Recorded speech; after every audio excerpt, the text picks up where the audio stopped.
बऱ्याच स्त्रियांनाच काय हो, मुलांना, मुलींना, पुरुषांना देखील वांग, पिंपल्स आणि चेहऱ्यावरचे काळे डाग सतवत आहेत अलीकडे. तर या लोकांना ट्रीटमेंटपेक्षा माझं म्हणणं आहे, जर आयुर्वेदिक क्लिन्झर, फेस क्लिन्झर जर वापरलं तर हे आजार बरेचसेच कमी होतात.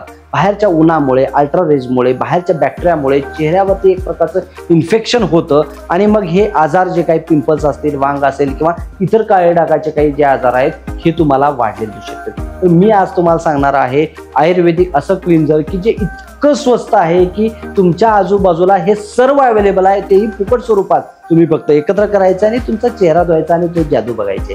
काय करायचं आहे हो, कडुलिंबाची 8 पानं घ्या, त्याचा रस काढा, 1-2 चमचे कोरफड घ्या, तो गर काढा, तेही एकत्र करा आणि त्याच्यामध्ये 4 थेंब लिंबाचे घाला.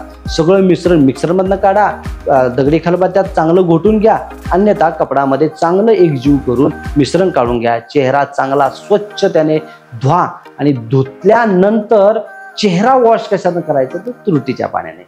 हा जर उपाय तुम्ही केला तर तुमची त्वचा इतकी क्लीन होईल आणि तुम्हाला तुमचं वांग फेंट झालेलं दिसेल, काळी वर्तुळ फेंट झालेली दिसतील, काळे डाग जातानाचे दिसतील आणि फंगल इन्फेक्शन किंवा पिंपल्स हे सुद्धा कमी झालेले दिसेल.